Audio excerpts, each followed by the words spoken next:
जितना बदल सकता था बदल लिया खुद को, अब जिनको शिकायत है बदल नहीं रास्ता अपना। हमें इस फ़ानी दुनिया से हर उस चीज़ से बिछड़ना है जिससे हम मोहब्बत करते हैं।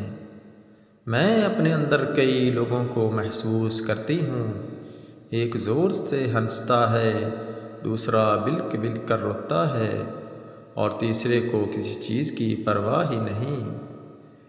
रसूलुल्लाह सल्लल्लाहु अलैहि वसल्लम ने फरमाया, एक आदमी चल रहा था कि रास्ते में उससे खारदार शाख मिली, तो उस आदमी ने रास्ते में उस शाख को हटा दिया, तो अल्लाह ताला ने उसकी इस नेकी की कदर की और मग़फ़िरत फरमा दी। मैं बेज़ार हूँ हर उस ताल्लुक़ से जिसमें एहसास ना हो। वक्त इंसान को सिखा देता है अजब अजब चीज़ें, फिर क्या नसीब, क्या मुक़द्दर, क्या हाथ की लकीरें। नीयत कितनी भी अच्छी हो, दुनिया तुमको तुम्हारे दिखावे से जानती, दिखावा कितना ही अच्छा क्यों न हो, अल्लाह तुमको तुम्हारी नीयत से जानता है। जिंदा का दिल दिखाकर लोग मय्यत से माफ़ी मांगते हैं।